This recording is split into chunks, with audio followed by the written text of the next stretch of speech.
இந்த மாநகராட்சியில் இருக்கின்ற வடக்கு சட்டமன்ற தொகுதியில பல பகுதியில தடையில்லாம பாதுகாக்கப்பட்ட நீர் வழங்கிய அரசாங்கம் அதிமுக அரசாங்கம்.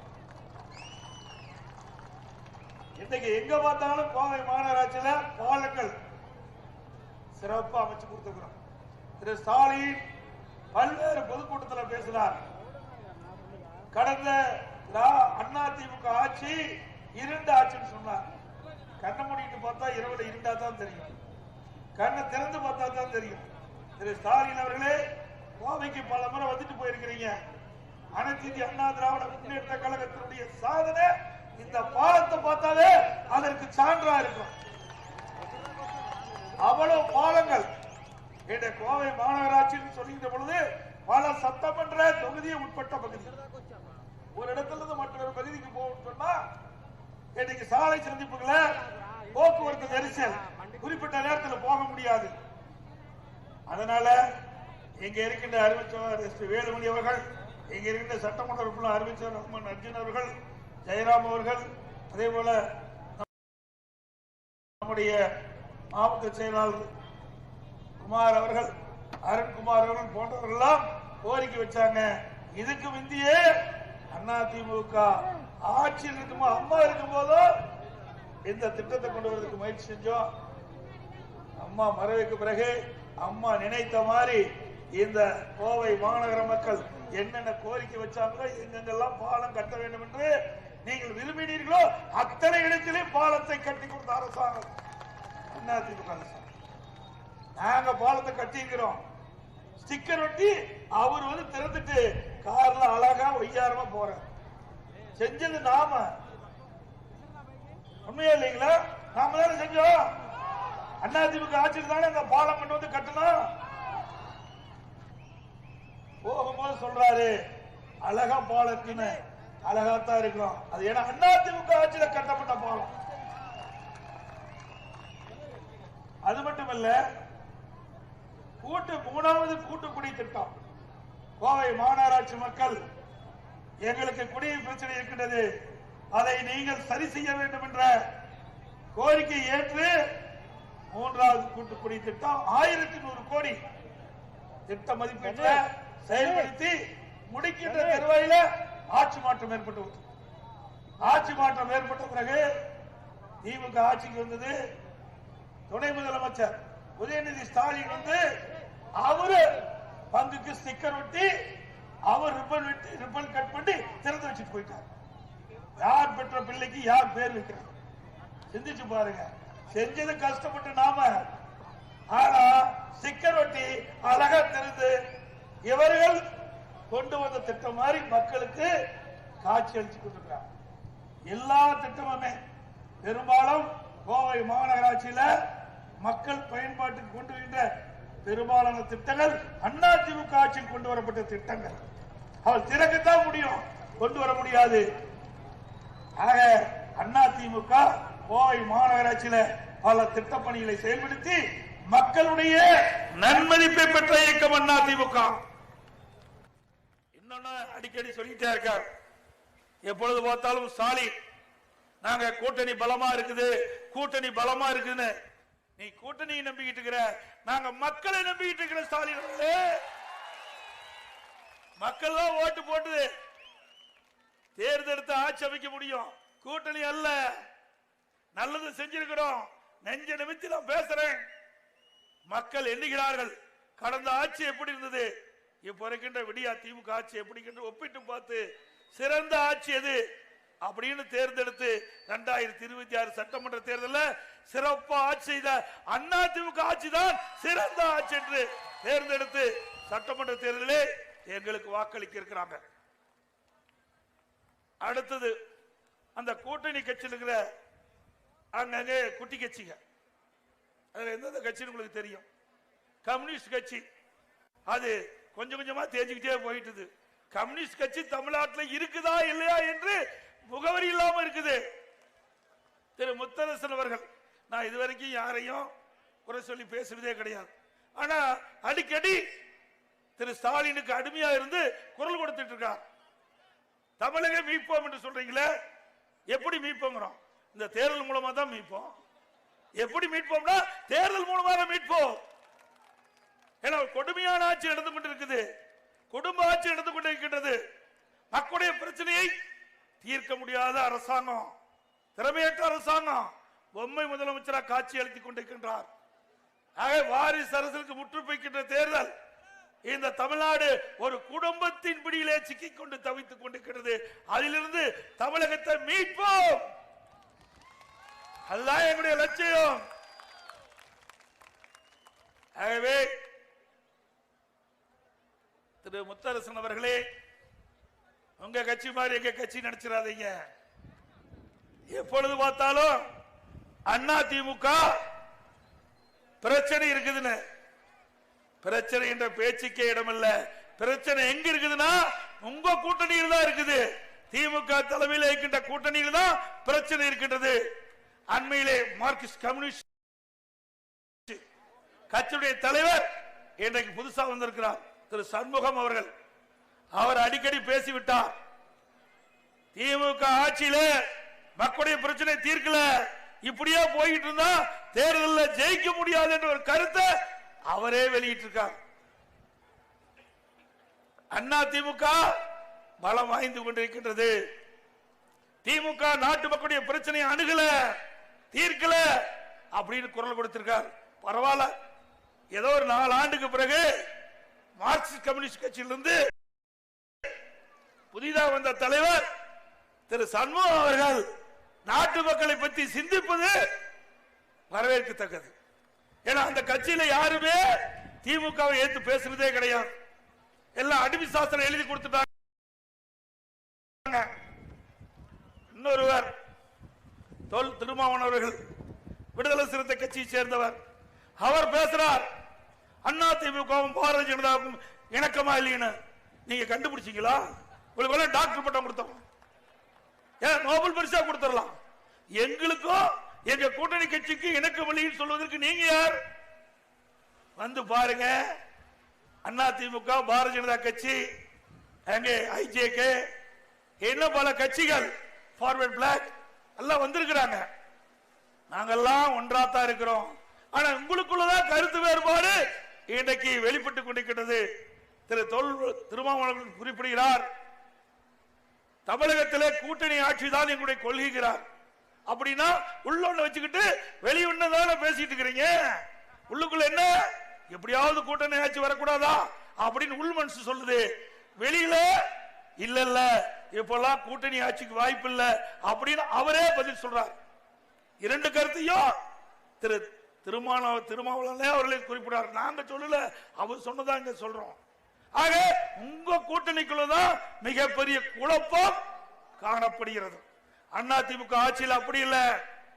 நாங்க கூட்டணி அமைச்சோம், மத்திய உள்துறை அமைச்சர் வந்தார், அவரை நான் சந்தித்தேன்.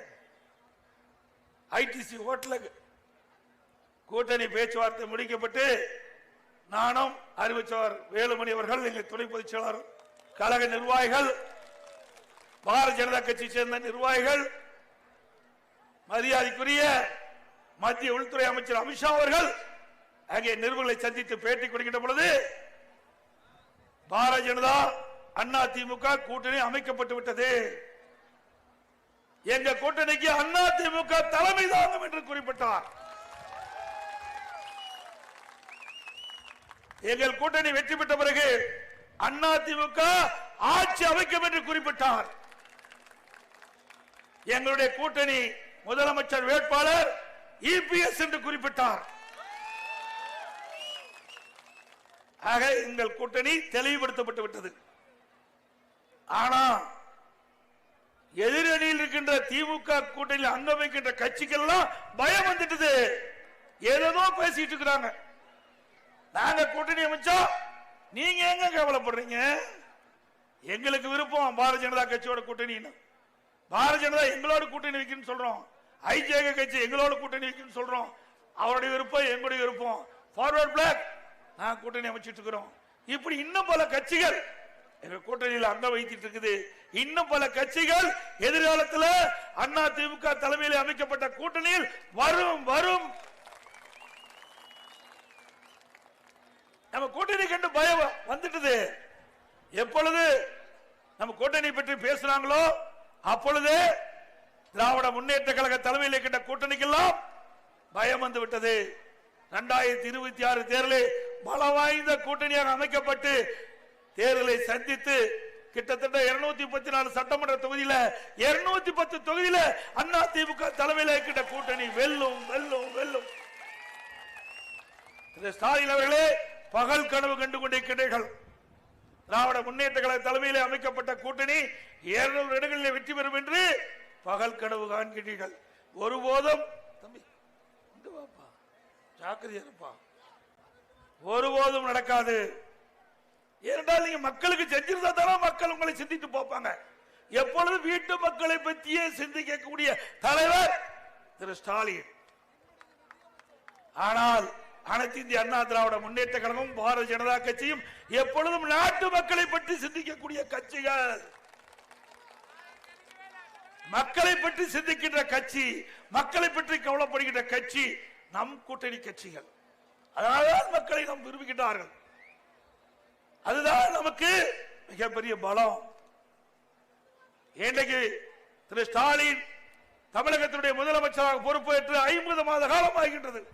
இந்த 50 மாத ஆட்சியிலே இந்த கோவை மாவட்டத்துக்கோ கோவை மாநகராட்சியிலோ எந்த ஒரு பெரிய புதிய திட்டமாவது கொண்டு வந்திருக்காங்களா? சொல்லு, சத்தமா சொல்லுங்க. ஸ்டாலின் காது செவி கிழிஞ்சிரும். கொண்டு வந்திருக்காரா? அப்புறம் எப்படி ஓட்டு கேட்பாரு? மக்கள்கிட்ட வந்து ஓட்டு கேட்க முடியுமா? செஞ்சிருந்தா தானே மக்கள் நினைப்பாங்க. குடும்பத்தை பத்தியே சிந்திச்சு கொண்டிருக்கிறார்.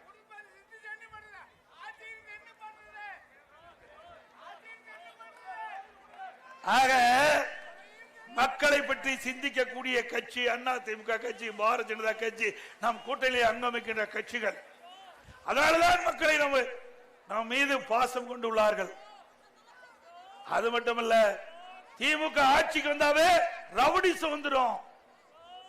இந்த 50 மாத திராவிட முன்னேற்ற கழக ஆட்சியில கொலை, கொல்ல, திருட்டு, பாலியல் வன்கொடுமை நடக்காத நாளே இல்ல. சிறுமி முதல் பாட்டி வரைக்கும் பாதுகாப்பு இல்ல. ஒரு பாதுகாப்பற்ற சூழ்நிலை. பொம்மை முதலமைச்சர், திறமையற்ற முதலமைச்சர் இதை தடுக்க முடியல. கோவை மாவட்டம், ஈரோடு மாவட்டம், திருப்பூர் மாவட்டத்தில் முதியோர் எங்கெல்லாம் வசிக்கிறாங்களோ அந்த பகுதியில இந்த கொள்ளை கூட்டம் உள்ளே பூந்து அவர்களை கடுமையாக தாக்கி கொலை செய்கின்ற காட்சி எல்லா தொலைக்காட்சியிலும் வந்திருக்குது. அவருடைய நகையில பறிச்சுட்டு போயிடுறாங்க, பணத்தை எடுத்துட்டு போயிடுறாங்க, அவர்களை கொடூரமான முறையில கொலை செய்யறாங்க. அதை தடுக்க இந்த ஆட்சியில திறன் இல்ல, திறமை இல்ல. அண்மையில நீங்க பாத்தீங்கன்னா மதுரையில கஞ்சா வித்திட்டு இருக்கிறாங்க. அவர்கள் மீது அங்க இருக்கின்ற ஒருவர், அவருடைய பையனும் அவர் தந்தையும் போய் காவல் நிலையத்தில் புகார் கொடுக்கிறாங்க. புகார் கொடுத்த உடனே அந்த கஞ்சா விற்கின்ற அந்த நபர்கள் அவர்களை வீடு தேடி சென்று அந்த தகப்பனாரை, தந்தையும் மகனையும் அருவாளால் வெட்டுகின்ற காட்சி இன்றைய தினம் தொலைக்காட்சியில் ஓடிக்கொண்டது. வரும்போது கூட அந்த தொலைக்காட்சியில் நான் பார்த்துட்டு வந்தேன். இப்படிப்பட்ட ஒரு மோசமான ஆட்சி, அவல ஆட்சி தமிழகத்திலே நடைபெற்றுக் கொண்டிருக்கிறது. மக்களுக்கு பாதுகாப்பு இல்ல, சிறுமிகளுக்கு பாதுகாப்பு இல்ல, பெண்களுக்கு பாதுகாப்பு இல்ல, ஒட்டுமொத்தமா நாட்டு மக்களுக்கே பாதுகாப்பு இல்ல. இப்படிப்பட்ட ஆட்சி தேவையா? தேவைங்களா? யாரை நம்பி மக்கள் இருக்கிறார்கள்? அரசாங்கத்தை நம்பி இருக்கின்றார்கள். அந்த அரசாங்கம் சிறப்பாக செயல்பட்டாதான், அந்த காவல்துறை சிறப்பாக செயல்பட்டாதான் மக்களை பாதுகாக்க முடியும். பயிருக்கு வேலி எப்படி முக்கியமோ அதுபோல நாட்டு மக்களுக்கு பாதுகாப்பு முக்கியம். இந்த ஆட்சியில பாதுகாப்பு கிடையாது மக்களுக்கு. இனி மக்கள் தங்களை தாங்களே பாதுகாத்துக் கொள்ள வேண்டும். திமுக ஆட்சி இருக்கின்ற வரைக்கும், அண்ணா திமுக ஆட்சி இருக்கின்ற பொழுது சட்டத்தின் ஆட்சி நடைபெற்றது. மக்கள் பாதுகாப்பாக வாழ்ந்தார்கள். இன்றைய தினம் அன்றாடம் அச்சத்திலே உறைந்து போய் வாழ்கின்ற காட்சியை இன்றைக்கு பத்திரிகை ஊடகத்திலையும் பார்க்கிறோம். அது மட்டுமல்ல, நம்ம கோவையில் ஒரு காவலரும் அவருடைய மனைவி இருசக்கர வாகனத்தில் போயிட்டு இருக்கிறாங்க. அவர்களை மறிச்சு காவலரை தாக்கி அவருடைய மனைவியுடைய நகைகள்லாம் பறிச்சுட்டு போயிட்டாங்க. யாருக்கு?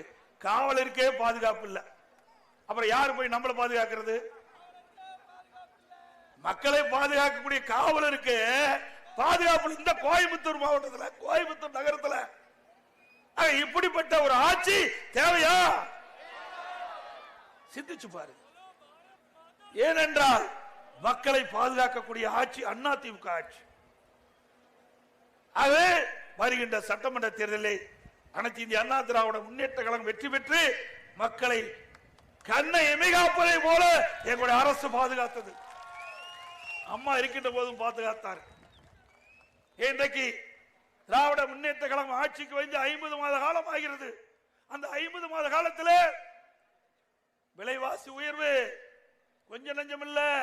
இங்க வந்திருக்கிற தாய்மாரெல்லாம் குடும்ப தலைவிகள் அரிசி என்ன விலை சிந்திச்சு பாருங்க.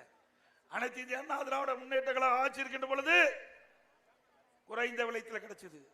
இப்போ ஒரு லிட்டருக்கு ஒரு கிலோவுக்கு 20 ரூபாய் உயர்ந்திருக்குது அரிசி விலை. அரிசி எல்லாம் வாங்கி பயன்படுத்தி தான் வேற வழி இல்ல. விலைவாசி விண்ணை முட்டிக்கிட்ட அளவுக்கு உயர்ந்திருக்குது. மின் கட்டணம் கேட்க வேண்டியதே இல்ல. கரண்ட் தொட்டாத்தான் ஷாக் அடிக்கும். கரண்ட் பில்ல கேட்டாவே ஷாக் அடிக்குது. அந்த அளவுக்கு மின் கட்டண உயர்வு. ஒரு முறை இருமுறை அல்ல, வருடத்திற்கு 5% மின் கட்டண உயர்வு. தொடர்ந்து 5 வருஷத்துக்கு மின் கட்டண உயர்வு என்று அறிவிக்கப்பட்டு கடந்த 3 ஆண்டுகளாக ஒவ்வொரு வருடம் 5% மின் கட்டணம் உயர்ந்து இன்றைக்கு மக்கள் துன்பத்துக்கு ஆளாகியிருக்கிறாங்க. இதுதான் எப்படின்னா, வீட்டு வரி கேட்க வேண்டியதே இல்லை. அண்ணா திமுக ஆட்சியில் இருந்ததை விட திமுக ஆட்சிக்கு வந்த பிறகு 100% 1000 ரூபாய் வீட்டு வரி கட்டினீங்களா, நகராட்சியில மாநகராட்சியில 2000 ரூபாய் வரி கட்டி ஆகணும். ஓட்டு போட்டதுக்கு பரிசு ஸ்டாலின் கொடுத்திருக்கிறார். நம்ம மக்கள் ஓட்டு போட்டீங்க, தப்பு இல்ல. வேற பகுதியில் இருந்து சொல்றேன்.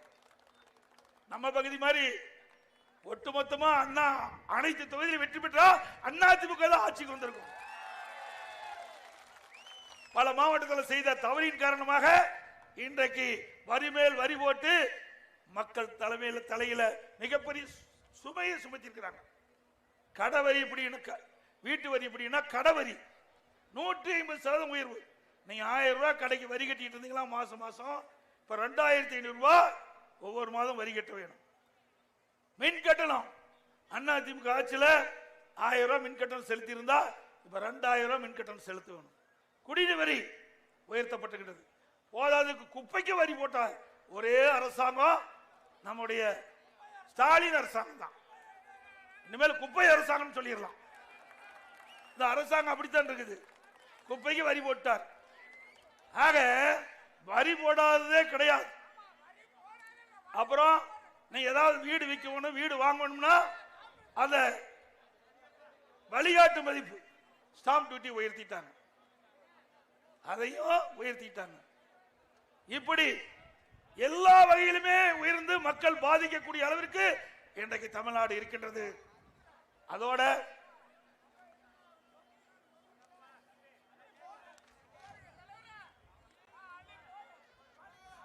அண்ணா திமுக ஆட்சியில ஒரே ஆண்டுல 11 மருத்துவக் கல்லூரி கொண்டு வந்தோம். மருத்துவமனையோட 11 அரசு மருத்துவக் கல்லூரி மருத்துவமனை.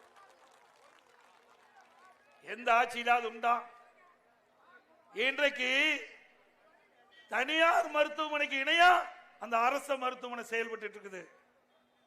அது மட்டுமல்ல, நம்முடைய அண்ணா திமுக ஆட்சியில நம்முடைய கோவை மாநகரத்தில், கோவை மாவட்டத்தில் மட்டும் 5 அரசு கலை மற்றும் அறிவியல் கல்லூரி கொடுத்திருக்கிறோம். 5 கல்லூரி. உங்களால ஒரு கல்லூரி கொடுக்க முடிஞ்சுதா? கொடுக்கல. ஒண்ணு கூட கொடுக்கலப்பா, ஒண்ணும் கொடுக்கல. தம்பி இருக்க, எப்பொழுது பார்த்தாலும் தம்பி அண்ணன் அர்ஜுன எல்லாத்தையும் கூட்டிட்டு வந்துருவார். எல்லா எம்எல்ஏ என்கிட்ட கூட்டிட்டு வந்துடுவாங்க முதலமைச்சர் இருக்கும்போது. அப்படி அதிமுக ஆட்சியில ஏழை எளிய ஒடுக்கப்பட்ட தாழ்த்தப்பட்ட குடும்பத்தில் பிறந்த மாணவ மாணவி குறைந்த கட்டணத்தில் உயர்கல்வி படிக்க வேண்டும் என்று எங்களிடத்திலே கோரிக்கை வச்சு நம்ம கோவையில மட்டும் 5 அரசு கலை மற்றும் அறிவியல் கல்வி கொடுத்திருக்கிறோம். தமிழ்நாடு முழுவதும் அரசு கலை கல்லூரிகள் அதிகமா திறந்தது அதிமுக ஆட்சியில. சட்டக்கல்லூரி 7 திறந்திருக்கிறோம். அது மட்டும் இல்லாம கால்நடை மருத்துவக் கல்லூரி ஆராய்ச்சி நிலையத்தோட 3 திறந்திருக்கிறோம். கால்நடை பூங்கா 1000 கோடியில சேலம் மாவட்டத்தில் திறந்திருக்கிறாங்க. பொறியியல் கல்லூரி, வேளாண் கல்லூரி, ஐடி, பாலிடெக்னிக் கல்லூரி, பிஎட் கல்லூரி, இப்படி ஏராளமான கல்லூரி திறந்ததின் விளைவு உயர்கல்வி படிக்கக்கூடிய எண்ணிக்கை அதிமுக ஆட்சியில உயர்ந்தது. எங்க பார்த்தாலும் டிகிரி படிச்சிருக்காங்க, நம்ம பையன் பட்டப்படி படிச்சிருக்கிறாங்க. சாதாரண ஏழை குடும்பத்தில் பிறந்த மாணவ மாணவி கூட இன்றைக்கு பட்டப்படி படிச்சு இன்றைக்கு உயர்நிலைக்கு வர ஒரு வாய்ப்பை உருவாக்கி தந்த அரசாங்கம் அதிமுக அரசாங்கம். உங்க ஆட்சியில என்ன கேட்டிருக்கிறீங்க? பார்த்தாங்க, கோயில் பணம் இருந்தது, அறநிலைத்துறையில பணம் இருந்தது, பொறுக்க முடியல. ஏன்னா நான் சொல்லக்கூடாது, என்ன நீங்களே புரிஞ்சுக்க, அது சொன்னா வேற விதமாயிரும். கண்ணு உறுத்துது, கோயில கண்டாவே கண்ணு உறுத்துது.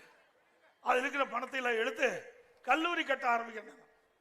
ஏங்க, கோயில் கட்டுறதுக்காக உங்களை போல் இருக்கின்ற நல்ல உள்ளம் படைத்தவர்கள், தெய்வ பக்தி படைத்தவர்கள் உண்டியில போய் பணம் போடுறீங்க, அது அறநிலைத்துறைக்கு சேருது. அது எதுக்காக சேருது? எதுக்காக நீங்க உண்டியில பணம் போடுறீங்க? அந்த கோயில் அபிவிருத்தி பண்ணணும், அந்த கோயில் விரிவுபடுத்த வேண்டும், அதுக்காக நீங்க போடுறீங்க. அந்த பணத்தை எடுத்து கல்லூரி கட்டல. ஏன் அரசாங்கத்திலிருந்து கல்லூரி கட்டினா வேண்டாமா? நாங்க கொடுத்தோம்ல.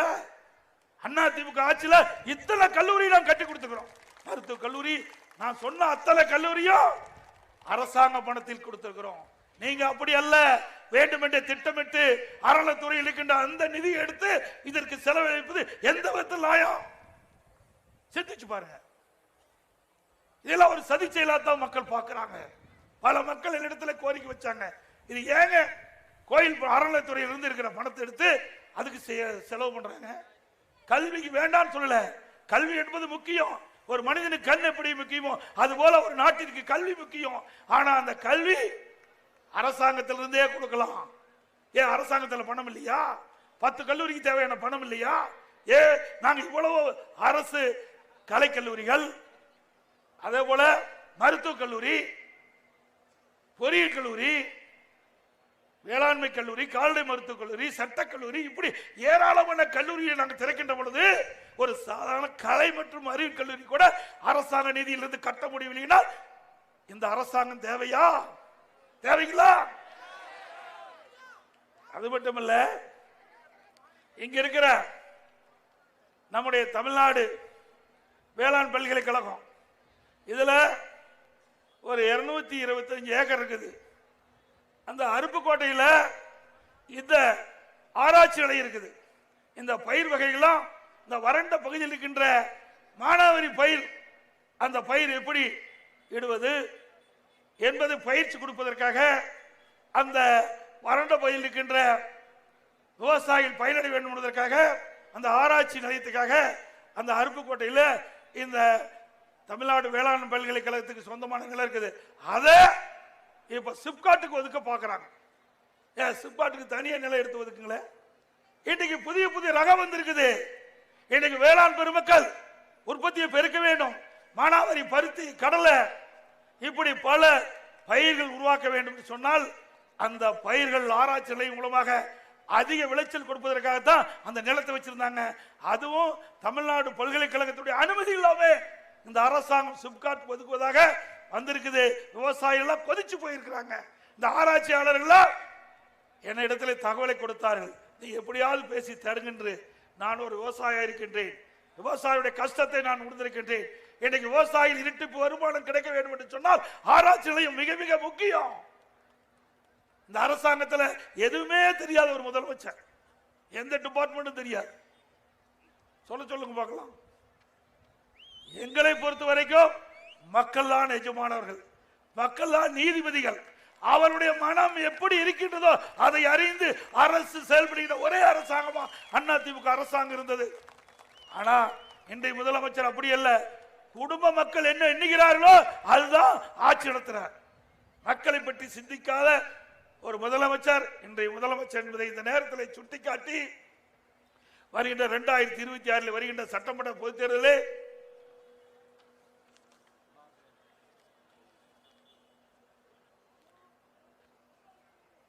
அதிமுக கூட்டணி ஆதரிக்க வேண்டும் என்று அன்போடு இந்த நேரத்தில் கேட்டு, அதே பாரதியார் பல்கலைக்கழகத்திற்கு நிலம் கொடுத்தவர்களுக்கு இன்னும் நீதிமன்ற இழப்பீட்டு தொகையை வழங்க தீர்ப்பளித்தும் இதுவரை அந்த நிலம் கொடுத்த அந்த நில உரிமையாளர்களுக்கு இழப்பீட்டு தொகை வழங்கவில்லை. அதுவும் வழங்க வேண்டும். இல்லாவிட்டால் அதிமுக அரசு உங்கள் துணையோடு வந்த பிறகு அந்த மக்களுடைய குறைகளும் நீக்கப்படும். அது மட்டுமல்ல, இன்றைக்கு நம்முடைய கோவை மாநகரம் வளர்ந்து வருகின்ற மாநகரம், தொழில் நிறைந்த மாநிலம், மாவட்டம், சிறு குறு நடுத்தர தொழில் இங்கதான் அதிகமா இருக்குது. திமுக ஆட்சியில இந்த தொழில் நலிவடைந்து வருகின்ற சூழ்நிலை பார்க்கிறோம். மின்கட்டண உயர்வு, அந்த சிறு குறு நடுத்தர தொழில் செய்கின்றவர்கள் கடுமையாக பாதிக்கிறாங்க.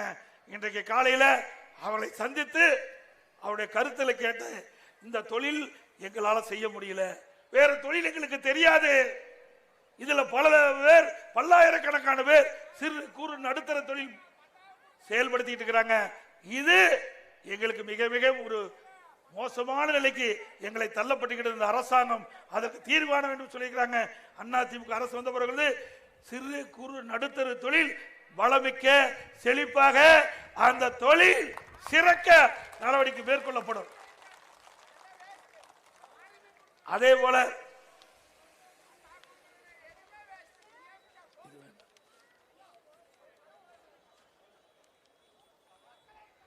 மொத்தத்தில் ஸ்டாலின் ஆட்சியை ஒரே வரியில் சொல்ல வேண்டும் என்றால் சிம்பிளி வேஸ்ட். ஸ்டாலின் ஆட்சியை ஒரே வரியில் சொல்ல வேண்டும் என்றால் சிம்பிளி வேஸ்ட். இந்த மக்களுக்கு பயன்படாத அரசாங்கம் திரு ஸ்டாலின் மாடல் அரசாங்கம் என்பதை நேரத்தில் தெரிவித்து, ஸ்டாலின் மாய ஆட்சியை ஒழிப்போம். 2026 அம்மாவின் தூய ஆட்சியை உங்கள் மூலம் அமைப்போம். மக்களை காப்போம், தமிழகத்தை மீட்போம்.